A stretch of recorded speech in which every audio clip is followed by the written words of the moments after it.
మనం ఈ సమాజంలో బతకడం వల్ల కొన్ని రూల్స్ అండ్ రెగ్యులేషన్స్ అనేవి మనల్ని కంట్రోల్ చేస్తూ ఉంటాయి అండ్ ప్రజల్ని గైడ్ చేస్తూ ఉంటాయి.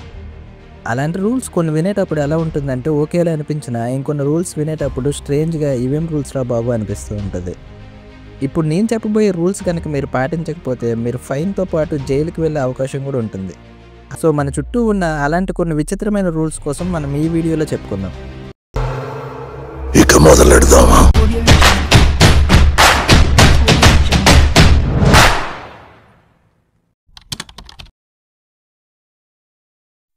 సమోవా అనేది సౌత్ పసిఫిక్ ఓషన్లో ఒక ఇండిపెండెంట్ కంట్రీ.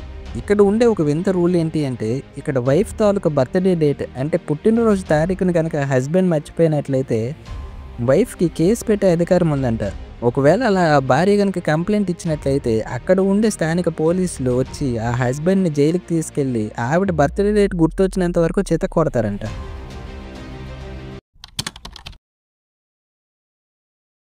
నార్వేలో ఉండే లాంగియర్ బైల్ అనే విలేజ్లో ఒక విచిత్రమైన రూల్ ప్రవేశపెట్టారంటే 1950వ సంవత్సరంలో.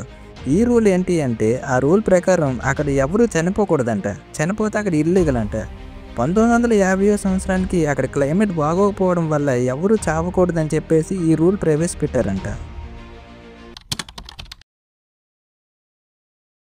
మిలాన్లో ఒక వింత రూల్ ఉంది. ఈ రూల్ ప్రకారం మీరు పబ్లిక్ ఏరియాలో ఎప్పుడు నవ్వుతూనే కనిపించాలంట. ఒక్కసారి కూడా సాడ్ ఫేస్ పెట్టకూడదు. కంగారు పడకండి, ఎవరైనా చనిపోయినప్పుడు కానీ లేదా హాస్పిటల్లో ఉన్నప్పుడు మాత్రమే ఈ రూల్ మీకు వర్తించదు. ఇలా ఎందుకు మామ అని వాళ్ళని అడిగితే బయట ప్రపంచానికి ఈ దేశం ఎప్పుడూ హ్యాపీగానే ఉంటుందని నిరూపించడానికి వాళ్ళు ఇలా చేస్తారంట. మంచి మంచి కట్టుబాట్లు సార్. మనం నార్మల్గా దెబ్బ తగిలితే బ్యాండేజ్ పెడతాం కదా, ఆ దెబ్బ తగ్గిపోగానే బ్యాండేజ్ తీసేస్తాం. ఇదంతా నార్మల్గా జరిగిందే. కానీ కెనడాలో మాత్రం ఒక దెబ్బ కంటించిన ప్లాస్టర్ని తీయాలన్నా అక్కడ డాక్టర్ పర్మిషన్ కావాలంట. ఒకవేళ అలా డాక్టర్ పర్మిషన్ తీసుకోకుండా బ్యాండేజ్ రిమూవ్ చేసినట్లయితే అక్కడ ఇల్లీగల్ అంట.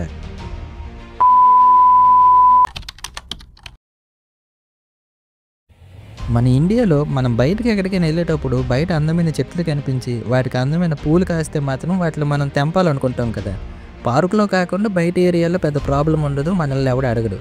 కానీ ఇటలీలో మాత్రం పబ్లిక్ ఏరియాలో ఉండే చెట్లకు కాసిన పువ్వులు తెంపిన అక్కడ ఇల్లీగల్ అంట. తీసుకెళ్లి జైల్లో పడేస్తారు.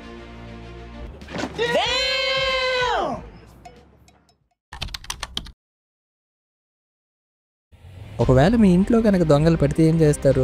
వాళ్ళని పట్టుకునే పాసిబిలిటీ ఉంటే పట్టుకొని లాక్ చేస్తారు కదా. లేదంటే చాలా వీడియోస్లో చూస్తూ ఉంటాం కదా యూట్యూబ్లో, దొంగలు చెట్టుకేసి కట్టడం లేదా కరెంటు పోల్కేసి కడుతూ ఉంటారు. కానీ నెదర్లాండ్లో మాత్రం ఎవరింట్లోనైనా దొంగలు పడితే వాళ్ళని ఎక్కడైనా లాక్ చేయొచ్చు, కానీ టాయిలెట్లో పెట్టి లాక్ చేయకూడదంట.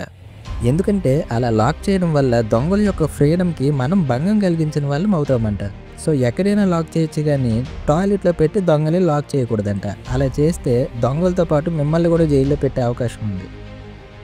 ఈ రూల్ మాత్రం చాలా విచిత్రంగా ఉంది. ఫర్ ఎగ్జాంపుల్, ఎవడైనా దొంగ డైరెక్ట్గా వచ్చి బాత్రూంలోకి దూరిపోతే దొంగతనాన్ని పూర్తి చేసిన తర్వాత దొంగగారు మీరు కొంచెం హాల్లోకి వస్తారా, మిమ్మల్ని లాక్ చేసుకోవాలంటే ఆడు వస్తాడా బయటికి?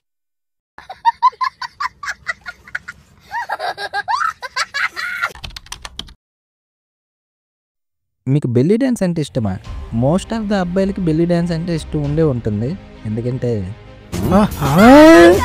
కానీ ఈజిప్ట్లో మాత్రం బెల్లీ డ్యాన్స్ అబ్బాయిలు చూడడానికి పర్మిషన్ లేదంట. అక్కడ బెల్లీ డ్యాన్స్ ఓన్లీ అమ్మాయిలు చూడడానికే పర్మిషన్ ఉంది. ఒకవేళ అబ్బాయిలు పబ్లిక్ ఏరియాలో బెల్లీ డ్యాన్స్ చూస్తే తీసుకెళ్ళి జైల్లో పడేస్తారు.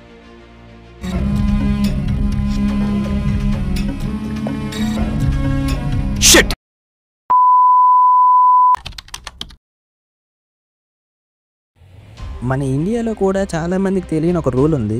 ఈ రూల్ ప్రకారం మీరు నడుస్తున్నప్పుడు కానీ లేదా మీ పెరట్లో ఏదైనా తవ్వుతున్నప్పుడు కానీ మీకు ఏదైనా ఒక వస్తువు దొరికిందనుకోండి, ప్రజెంట్ ఆ వస్తువుకి మార్కెట్లో 10 రూపాయల కంటే ఎక్కువ వాల్యూ ఉంటే మీరు ఖచ్చితంగా జిల్లా కలెక్టర్కి దీనికోసం రిపోర్ట్ చేయాల్సిందేనంట.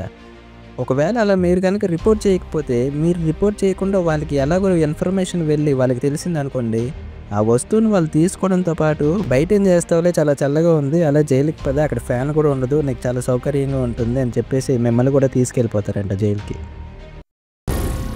ఏం మాట్లాడుతున్నావురా? నరాలు కట్ అయిపోయింది. మన ఇండియాలో ఉండే కేరళలో కూడా ఒక రూల్ ఉందంట. ఆ రూల్ ప్రకారం అక్కడ ఉండే భార్యాభర్తలకి ఇద్దరు కాకుండా ముగ్గురు పిల్లలు ఉంటారు. ఆ మూడోసారి పుట్టిన బాబు లేదా పాపకి ఎలాంటి గవర్నమెంట్ ఫెసిలిటీస్ ఉండవంట. అంటే ఫీజు ఫెసిలిటీస్ కానీ, స్కాలర్షిప్ కానీ, ఎలాంటి హాస్పిటల్ ఫెసిలిటీస్ కూడా ఉండవంట. అండ్ ఆ భార్యాభర్తలు గవర్నమెంట్కి 10,000 రూపాయలు ఫైన్ కూడా కట్టాలంట. అండ్ ఆ భార్యాభర్తలకు కూడా హాస్పిటల్ ఫెసిలిటీస్ అస్సలు ఉండవంట.